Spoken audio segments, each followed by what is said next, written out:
mentioned that. Yeah. And whatever I'm going to say here is not, representational of what the committee is doing.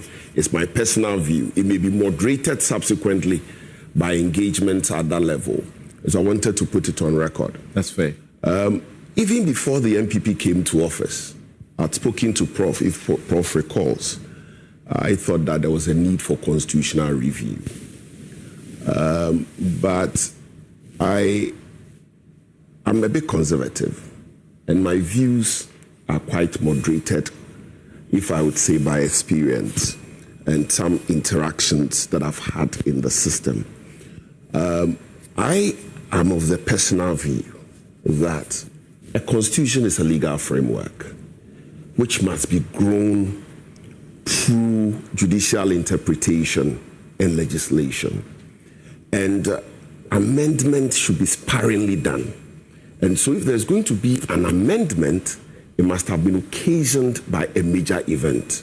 And indeed, when you look at Professor Fiajo's report, he makes mention of that. He acknowledges it and says that the invitation that had been given to them to undertake their exercise shows the extent of maturity that we have achieved as a country, more of a housekeeping exercise. And so, yes, I am of that school of thought. I'm open, however, to accept where there is a compelling argument that beyond our experiences in the last 30 years, there's some provision of the Constitution that must be touched. And, that must be very compelling. For one reason, this is the longest constitution, 7 constitution we have had. It has survived about 4 transitions. And so, as the Americans would say, if it hasn't broken, you don't fix it. And so, whatever we intend to fix must have been broken. Whatever we intend to fix, there must be a compelling evidence that as we go forward as a country, we are likely to have a problem. Look, the Americans have had their constitution since 1779. It was, put together in 1777, promulgated, ratified 1778. The British have had an unwritten constitution that they've practiced for several years, right? Until Magna Carta, there hadn't been a major event necessitating reforms. Subsequently, we have seen certain reforms. For instance, the British now has a Supreme Court, right? Contrary to what prevailed historically when they used to have the House of Lords, okay? Subsequently, there has been the Constitutional Reform Act, yes, that has also now brought together the entirety of the realm under one Supreme Court, right, chaired by a president, unlike here where you have a Chief Justice that presides over the entirety of the judiciary. And you see that any time there is the need for a constitutional intervention, it should be a major event. That really shows how sacred the Constitution is, so that nobody can just tamper with the Constitution. And so that for me is very key. When I look at Professor Prempe's commission, and I need to commend them, they've done a very good job. I appeared before them, sitting through the process, watching them listen to everybody, trying to make sense about, of what everyone is saying is very difficult. And so it's a very huge public service they've delivered, and they deserve the commendation. The challenge is that what they have out, unlike the Professor Fiajo Committee's report, doesn't have the contextual information background.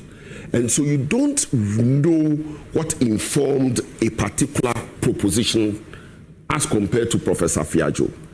And so it becomes very difficult. And that for me is very, very important, because when you look at, for instance, Section 10 of the Interpretation Act, that informs interpretation of the Constitution. And that is why historical perspective or events informing a constitutional reform is very important, so that there is that sentimental attachment, right? And so that for me is key. And we hope to see that. Once we see that, I believe that we'll be able to have more informed discussion than we are having now. But what we have now is very difficult to have that informed discussion.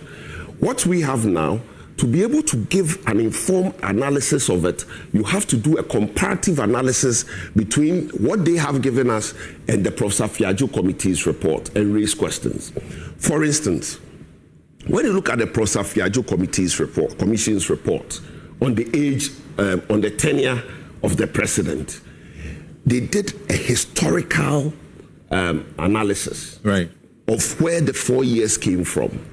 The fact that the Consultative Assembly preferred 5 years, but the powers of the government committee, right, wanted the Commission of Experts wanted 4 years.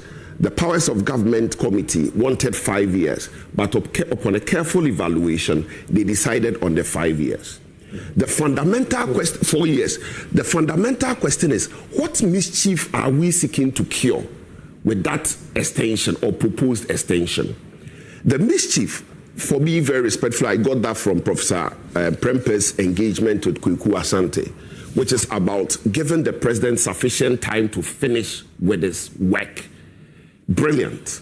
But we have to appreciate practically that no president will be able to finish almost everything he finishes. He constants. And so the issue really has to do with continuity. And so we have to pass a law to ensure continuity and not rather extend the president's term. Because the president he will take loans, he will not be able to finish the loans he takes before he leaves office. He will start projects. The project's lifespan will exceed his tenure. He will pass laws. The laws will exceed his tenure. He might not be able to implement them. And so realistically, adding 1 more year will not enable the president to finish everything he starts. And so it is an issue of continuity. That has been the debate. Successive presidents not being able to finish projects that their predecessors started. I think that we should look at how best we are going to do it. Professor Prempe's committee did something that for me was very, very brilliant. You see, when you look at Professor Fiajo's committee's report, it talked about strengthening the National Development Planning Committee. Professor Prempe's committee takes it further by saying that every bill that comes to Parliament must show how it ties into the National Development Planning Committee. It is like what we say in civil litigation, the overriding guidance. That for me is very important, because that way Parliament will now have the opportunity to assess whether what is being brought before it ties into a national development project. And so that would then render the 5 year or the extension by 1 year redundant. It makes it unnecessary, because then whatever the president has started, somebody will take it from there and complete it. I believe that we must, because the Constitution is a legal framework that is capable of growth, as Justice Sowa said in to 4 versus Attorney General, we must explore how to grow the Constitution through legislation and through judicial interpretation. Right. That calls for a stronger intellectual-based judiciary. If you compare, if you are going to be very honest with ourselves, if we compare the pre-2000 judiciary to what we have today, and sometimes we all say it in our closet, it's not the same. Why is it not the same? It's not the same because of the mode of appointment. The mode of appointment has resulted in patronage. When I look at Professor Prempe Committee's report, it looks like they want to work on the mode of appointment, but I don't think that it is informed by practical experience on the ground. Why do I say so? They hand it over primarily to the Judicial Council without, and I stand to be corrected, I've gone through your report, I don't see much work being done on the current Judicial Council. It looks as though it's been left the way it is. I can understand why they did that, because you see, when you look at Professor Fiajo's committee's report, when they presented it to the president and proposed tinkering with the current composition of the Judicial Council, the white paper rejected it. And so I can understand where they are coming from. But if you don't tinker with the current Judicial Council, it is much ado about nothing. It is as though you have handed over the judiciary to itself and the executive, right? But the compromise of the judicial independence of this country is internal and external. You have somebody sitting at the Supreme Court speaking to somebody at the High Court. You have somebody sitting at the presidency speaking to a judge. You see, when you have a Judicial Council that will now decide on appointments to the High Court, decide on the appointments to the Court of Appeal, and decide on the appointments of the Supreme Court, and you have a senior member sitting on the Judicial Committee and telling you, a High Court judge, what to do for him, you will do it. Because you know that your promotion is in his hands, just as the executive. And so that portion of the commission's proposal, very respectfully, sends us back, in fact, but let me wrap up.